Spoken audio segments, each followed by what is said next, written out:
Assalamualaikum warahmatullahi wabarakatuh. Sahabat kisah Islami yang dirahmati Allah.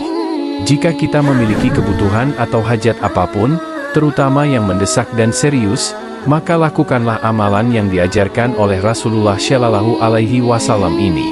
Semoga kita senantiasa mendapat hidayah Allah serta istiqomah dalam menjalani kebaikan di dalam samudera nikmat yang diberikan Allah kepada kita semua. Cahaya iman dalam hati akan terus berzikir mengingat Allah dan Rasulullah. Mari kita bersholawat di dalam kolom komentar agar menumbuhkan mahabbah bagi para sahabat yang lain dan semoga mendapat syafaat besok di akhirat. Allahumma salli ala Sayyidina Muhammadin wa ala ali Sayyidina Muhammadin. Terdapat dua kata pendek yang bila dibaca dalam sujud saat mengerjakan sholat hajat, insya Allah semua hajat akan dikabulkan oleh Allah. Dengan menyebut nama Allah dan dengan pertolongannya, amalan ini merupakan ajaran dari Rasulullah Shallallahu Alaihi Wasallam untuk saudara-saudara kaum muslimin dan muslimat. Jika kita memiliki kebutuhan atau hajat apapun, terutama yang mendesak, maka lakukanlah amalan yang diajarkan oleh Rasulullah Shallallahu Alaihi Wasallam ini. Ingatlah, banyak amalan yang tersebar di konten-konten YouTube dengan dasar yang tidak jelas. Oleh sebab itu, kisah Islami terkini selalu berusaha mempertahankan dan menyertakan dasar yang jelas dalam setiap amalan atau pembahasan hukum Islam, termasuk hadis yang sahih. Sahabat-sahabat kisah Islami terkini rahimakumullah, ada dua kata yang sangat pendek, namun jika dibaca berulang-ulang sangat mustajabah, terutama jika dibaca dalam sujud, baik dalam sujud sholat fardu maupun sholat sunnah. Namun, yang lebih utama adalah dibaca dalam sholat hajat 2 rakaat. Ketika sujud, bacalah dua kata ini berulang-ulang. Karena sujud adalah keadaan hamba yang paling dekat dengan Allah Subhanahu wa Ta'ala, dan Rasulullah Shallallahu Alaihi Wasallam juga memerintahkan umatnya untuk memperbanyak doa dalam sujud, sebagaimana hadits sahih riwayat Imam Muslim dari Abu Hurairah radhiyallahu anhu, bahwa Rasulullah Shallallahu Alaihi Wasallam bersabda, "Sedekat-dekatnya seorang hamba dengan Tuhannya adalah ketika ia sujud, maka perbanyaklah doa dalam sujud." Hadis Muslim nomor 482. Apakah dua kata pendek tersebut? Dua kata yang dibaca dalam sujud ini diriwayatkan oleh Imam Al-Hakim dan Al-Baihaqi dari Sayyidina Ali bin Abi Thalib radhiyallahu anhu. Beliau berkata, saat perang Badar, beliau khawatir dengan keadaan Rasulullah Shallallahu Alaihi Wasallam. Ketika Sayyidina Ali mendatangi Rasulullah, beliau menemukan Rasulullah sedang sujud dan berdoa dengan dua kata, "Ya Hayyu, Ya Qayyum."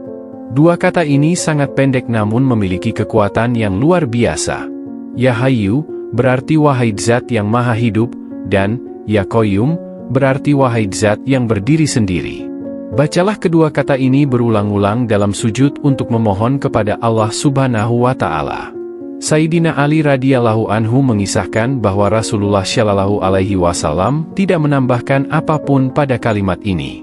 Yang dibaca oleh Rasulullah hanya, Ya Hayyu, Ya Qayyum. Setelah membaca ini, Sayyidina Ali kembali ke medan perang. Saat Sayyidina Ali kembali melihat Rasulullah, beliau masih dalam keadaan sujud dan terus membaca, Ya Hayyu, Ya Qayyum. Sayyidina Ali kembali ke medan perang, kemudian kembali lagi untuk melihat Rasulullah, yang masih dalam keadaan sujud dan membaca, Ya Hayyu, Ya Qayyum, berulang-ulang tanpa henti.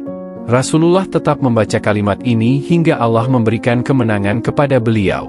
Imam Al-Hakim meriwayatkan hadis ini dalam kitab Al-Mustadrak dan Imam Al-Baihaqi dalam kitab Dalailun Nubuwah. Penjelasan mengapa dua kalimat ini sangat mustajabah untuk segala kebutuhan dan hajat, baik itu untuk kelancaran rezeki, agar anak-anak menjadi soleh dan syalihah, untuk menyelesaikan permasalahan, atau untuk menyadarkan orang yang membenci kita, adalah karena Ya Hayyu, Ya Qayyum merupakan bagian dari Asmaul Husna dan Ismul Adzam, nama Allah yang paling agung. Ismul Adzam adalah nama Allah yang paling mulia, yang apabila didoakan dengan nama ini, doa tersebut akan dijawab oleh Allah. Jika memohon dengan nama ini, Allah akan memberikan karunia-Nya. Oleh karena itu, bacalah, Ya Hayyu, Ya Qayyum, berulang-ulang dalam sujud. Semoga dari video ini bisa memberikan pelajaran berharga kepada sahabat semua, dan jika kita memiliki kebutuhan atau hajat apapun, terutama yang mendesak dan serius, semoga Allah angkat segala permasalahan yang Anda hadapi. Terima kasih sahabat kisah Islami terkini sudah menonton video ini hingga akhir. Jika sahabat berkenan untuk mendukung channel ini agar bisa semakin berkembang dalam menyampaikan kisah-kisah Islami, sahabat bisa mensupport channel ini dengan cara menekan tombol subscribe dan like. Jika sahabat memiliki masukan atau saran dan kritik, sahabat bisa untuk menuliskannya di kolom komentar. Kami pamit undur diri, sampai jumpa di video selanjutnya. Allahumma salli ala Sayyidina Muhammadin wa ala ali Sayyidina Muhammadin. Assalamualaikum warahmatullahi wabarakatuh.